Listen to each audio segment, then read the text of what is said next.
आणि नमस्कार मैत्रिणींनो, तर आज आपण इथं बनवले आहे शेंगदाणे आणि लसूण चटणी। तर खूप छान अशी आता आपली इथं चटणी तयार झाली आहे।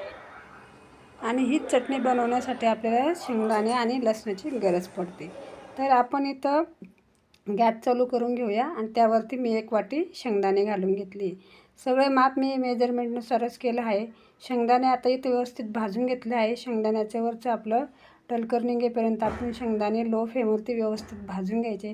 त्यानंतर मी तव्यावरती घातला आहे 1 चमचा जिरं, 1 चमचा जवस आणि 1 चमचा तीळ। हे आपल्याला व्यवस्थित भाजून घ्यायचं आहे। यामध्ये आपल्याला घालायचं आहे लसूण। लसूण घेतला आहे मी इथं 2 ते 3 चम्मच आणि कढीपत्ता पण घेतला आहे। तर हे सर्व आपल्याला साहित्य व्यवस्थित भाजून घ्यायचं आहे आणि हे भाजून झाल्यावर मी आता एका प्लेटमध्ये काढून घेतलं आहे। तर मी इथं घेतला एक मिक्सी जार। तर मिक्सी जारमध्ये आपण घालून घेऊया भाजलेले शेंगदाणे।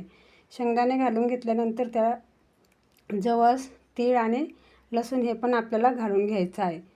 यानंतर आपण इथं घालणार आहोत काही मसाला। तर मी इथं लाल मिरची पावडर घेतलं आहे।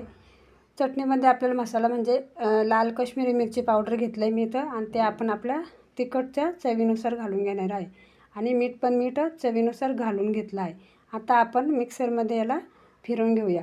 तर मिक्सरमध्ये आपल्याला जास्त सारखं फिरवायचं नाही, तर दरदर असं होईल चटणी आपली अशी आपल्याला फिरवून घ्यायची आहे। तर खूप मस्त अशी इथं चटणी झाली आपली। आता मी एका प्लेटमध्ये चटणी काढून घेतली आहे। तर तुम्हाला कशी वाटली ही चटणी मला कमेंटमध्ये सांगा। तुम्ही पण एकदा नक्की ट्राय करा। धन्यवाद। माझ्या चॅनलला सबस्क्राईब करा, व्हिडिओला लाईक आणि शेअर मात्र करायला विसरू नका। धन्यवाद।